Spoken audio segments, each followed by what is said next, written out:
Hello friends, मैं हूं प्रेमचंद कुमार रवि। आप सभी को स्वागत करता हूं आपका अपना यूट्यूब चैनल में। दोस्तों, आज की इस क्लास में मैं चर्चा करने वाला हूं जैक बोर्ड के द्वारा 2022 के लिए जो न्यू रिड्यूस सिलेबस जारी किया गया है, उस सिलेबस के अनुसार क्लास 10th के गणित में आप लोगों को क्या पढ़ना है और क्या नहीं पढ़ना है, इसके बारे में। तो चलिए शुरू करते हैं आज की इस क्लास को। और यदि यह क्लास आप लोगों को थोड़ा सा भी यूजफुल लगे तो इस वीडियो को लाइक कीजिएगा, अपने दोस्तों को भी साथ में शेयर कीजिएगा। और यदि आप हमारे चैनल पे पहली बार विजिट करें तो हमारे चैनल को सब्सक्राइब कर बेल आइकन को प्रेस कर ऑल बटन दबा देना, ताकि मैं जब भी इसी तरह वीडियो अपलोड करूं तो आप तक नोटिफिकेशन मिल सके। तो चलिए शुरू करते हैं आज के इस क्लास को। जैसे कि यहाँ पे आप लोग देख पा रहे हैं, ये है आपका क्लास 10th का गणित का बुक। इससे पहले मैं आप लोगों को यहाँ पे एक पेज आ रहा होगा, उस पेज के बारे में मैं आप लोगों को समझाने की कोशिश करूंगा। जैसे कि यहाँ पे आप लोग देख पा रहे होंगे, इस पेज में 4 कॉलम दिया हुआ है।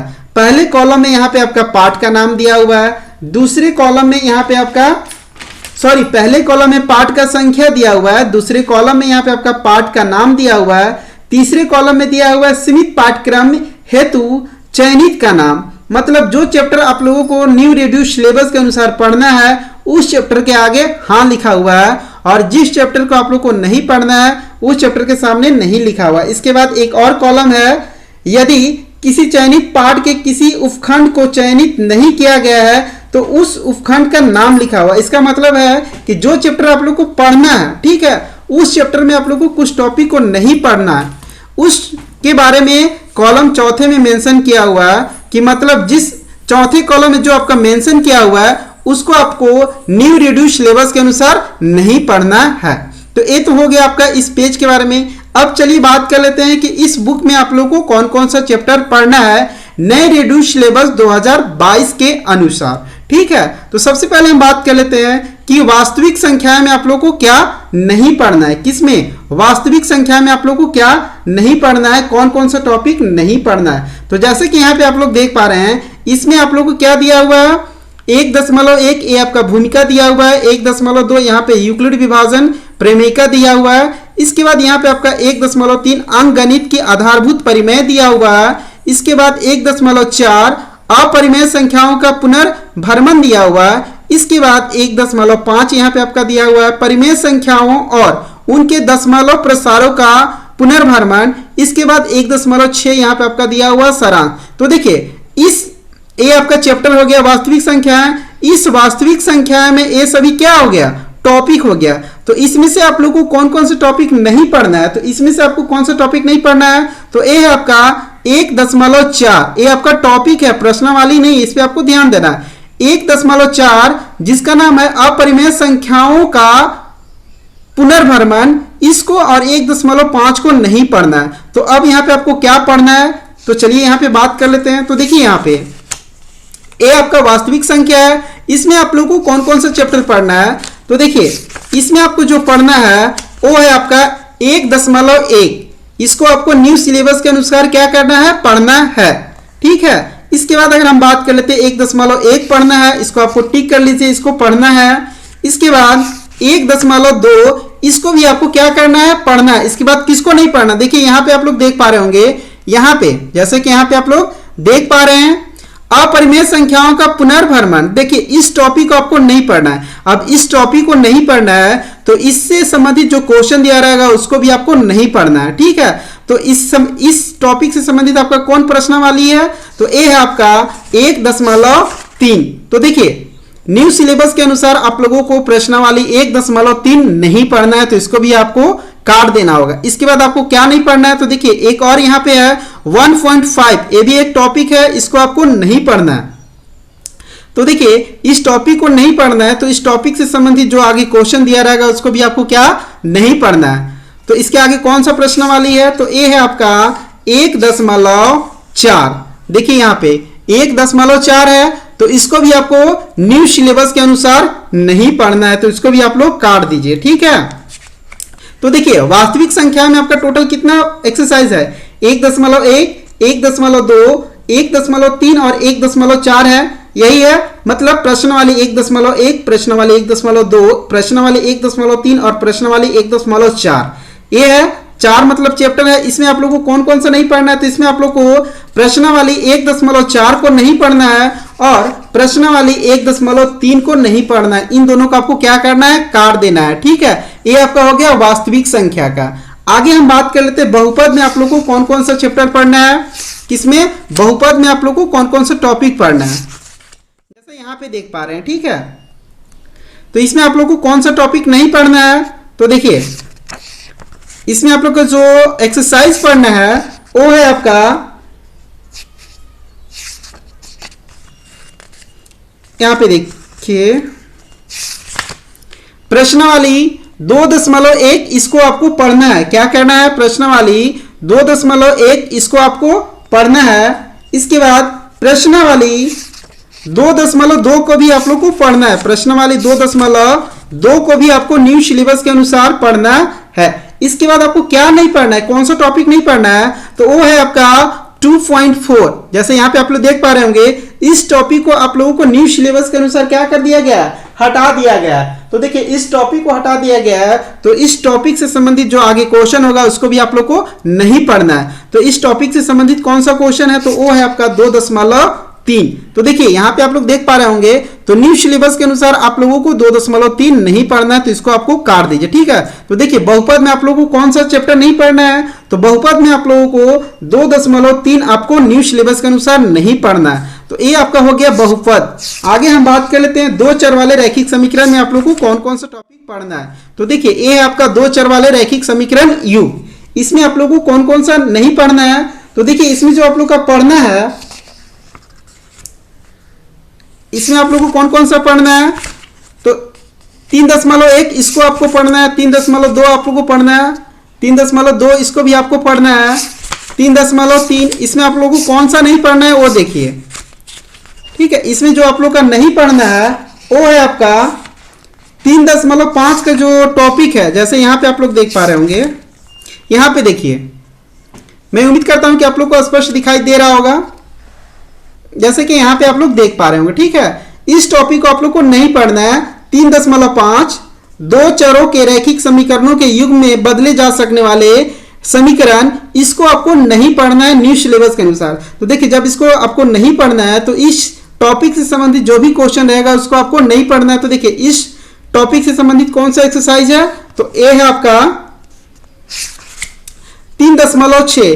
तो देखिए ये आपका जो 3.6 है ये आपको न्यू सिलेबस के अनुसार क्या नहीं पढ़ना है। तो देखिए दो चर वाले रैखिक समीकरण में आप लोगों को कौन सा एक्सरसाइज नहीं पढ़ना है, तो इसमें आप लोगों का केवल एक एक्सरसाइज है जो आपको नहीं पढ़ना है। वो कौन सा एक्सरसाइज है, तो वो है आपका प्रश्नावली 3.6, इसको आपको न्यू सिलेबस के अनुसार नहीं पढ़ना है। तो ये तो आपका हो गया दो चर वाले रैखिक समीकरण में आप लोगों को कौन कौन सा प्रश्नावली पढ़ना है। तो इसमें आप लोगों को केवल एक प्रश्नावली नहीं पढ़ना है, वो है आपका 3.6 आप लोगों को नहीं पढ़ना है, और इसको तो नहीं ही पढ़ना रहता है। ठीक है, आगे हम बात कर लेते हैं। आगे देखिए, आगे जो है आपका अध्याय 4। ठीक है, तो अध्याय 4, 5, 6 और 7 को पूरा पढ़ना है। अध्याय 4, 5, 6 और 7 को पूरा पढ़ना है। द्विघात समीकरण को भी आप लोग को पूरा पढ़ना है। तो आप लोग को देखिए क्या पूरा पढ़ना है, एक बार फिर से आप लोग को सुन लीजिए। अध्याय 4, 5, 6 और 7 को आपको पूरा पढ़ना है, इसमें कोई हटाया नहीं गया है। ठीक है, तो अब आप लोगों को कौन सा पढ़ना है, तो देखिए त्रिकोणमिति में आप लोग को जाना है। किसमें, त्रिकोणमिति, इसको भी आपको पढ़ना है। तो 4 से लेके 7 तक आपको पूरा पढ़ना है। अब देखिए यहाँ पे त्रिकोणमिति आ गया, आपका क्या आ गया, त्रिकोणमिति। अब हम बात कर लेते हैं कि इसमें आप लोगों को कौन सा चैप्टर नहीं पढ़ना है। तो इसमें आप लोग को जो चैप्टर नहीं पढ़ना है वो है आपका 8.4 प्रश्नावली 8.4 आप लोग को न्यू सिलेबस के अनुसार नहीं पढ़ना है। जैसे देखिए यहाँ पे ये आपको नहीं पढ़ना है।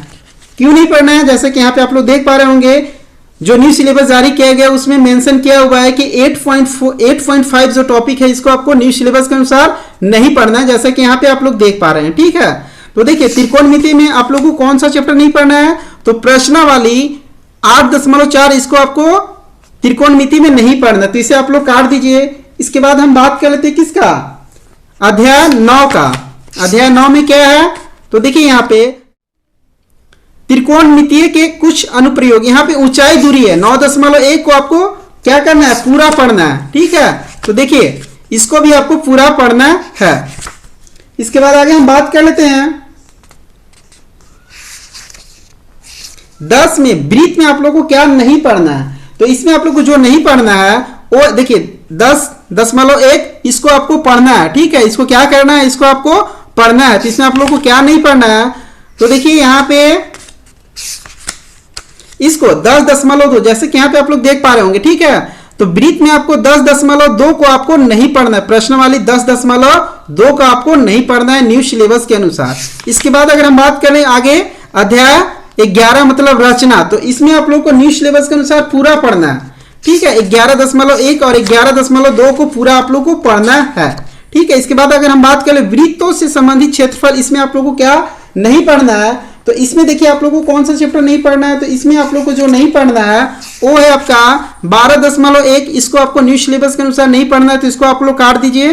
ठीक है, कौन नहीं पढ़ना है, 12.1 आपको नहीं पढ़ना है। इसके बाद आपको 12.3 आप लोग को नहीं पढ़ना है, 12.1 नहीं पढ़ना है और 12.3 नहीं पढ़ना है। देखिए यहां पे इसको आपको नहीं पढ़ना है। तो ये है आपका अध्याय 13 पृष्ठीय क्षेत्रफल और आयतन। इस चैप्टर में आप लोग को कौन कौन सा टॉपिक पढ़ना है और कौन कौन सा टॉपिक नहीं पढ़ना है। तो जैसे कि यहाँ पे आप लोग देख पा रहे हैं, ये है आपका 13.1 भूमिका, इसको आपको पढ़ना है। यहाँ पे 13.2 ठोसों के संयोजन का पृष्ठीय क्षेत्रफल, इसको भी आपको पढ़ना है। इसके बाद आपको क्या नहीं पढ़ना है वो देखिए,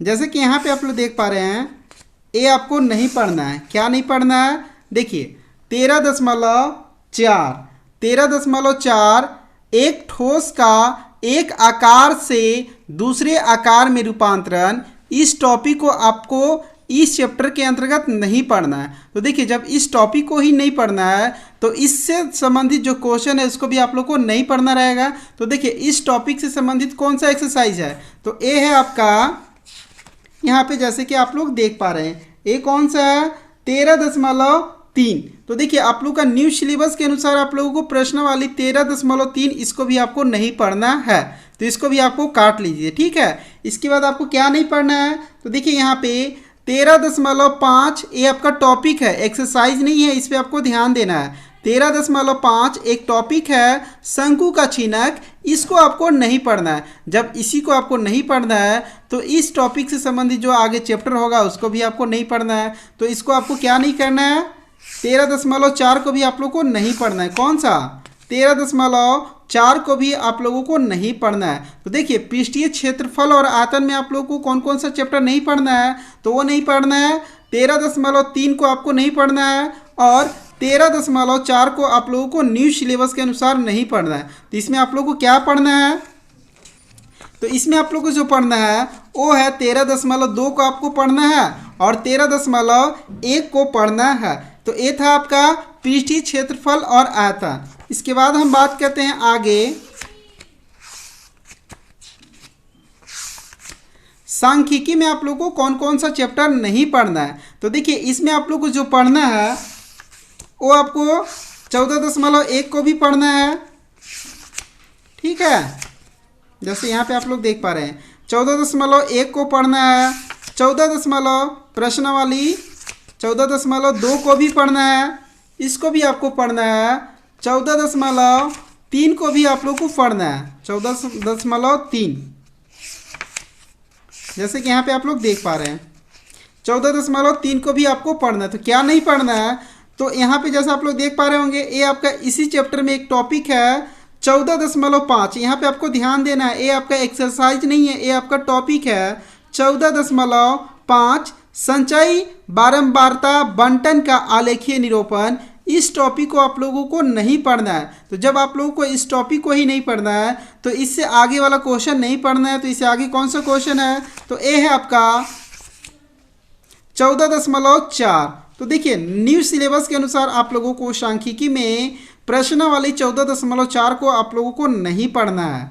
ये है आपका न्यू सिलेबस के अनुसार, इसको आपको क्या करना है, नहीं पढ़ना है। इसके बाद आगे हम बात कर लेते हैं अध्याय 15। तो देखिए न्यू सिलेबस के अनुसार आप लोगों को अध्याय 15 को पूरा एक्सरसाइज पढ़ना है, ठीक है। तो ये था आपका जैक बोर्ड के द्वारा जारी किया गया नए रिड्यूस सिलेबस के अनुसार